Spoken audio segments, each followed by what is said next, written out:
Je m'appelle Catherine Boulanger, je fais partie du collectif Agir pour notre Église qui s'est créé juste après la remise du rapport de la SIAZ. Nous sommes majoritairement des laïcs, quelques prêtres, religieuses aussi. En fait, on a été tellement profondément ébranlés par la remise de ce rapport qu'on s'est tous dit « qu'est-ce qu'on fait ?»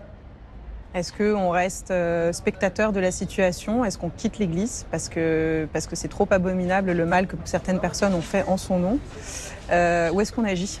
La CRR essaie de réfléchir à l'accompagnement de victimes par des avocats. Ça passerait forcément par une formation, parce qu'il y a peu d'avocats qui sont formés à la justice restaurative.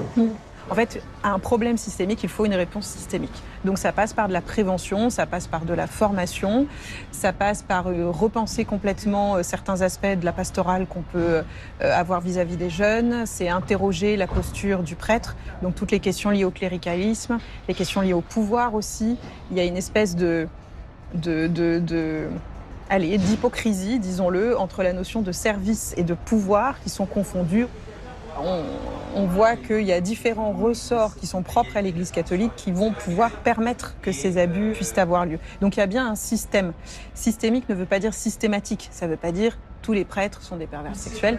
Ça veut dire en revanche qu'il y a un système qui permet cela et dont il faut repérer les défaillances pour les remplacer par un système lui-même plus vertueux. Et puis quels sont les objectifs précis de ta formation? En gros, avec quoi ils repartent? D'accord. Notre peur à nous, c'est que le sujet tombe aux oubliettes. Et nous, on est là aussi pour maintenir une vraie tension et une vraie attention sur ce sujet-là. Même pour ceux qui sont habitués à traiter ce genre d'affaires, il y a quand même des particularités et c'est important de le souligner. Je me suis jamais autant sentie à ma place dans l'Église que depuis que je mène ce combat avec Agir pour notre Église.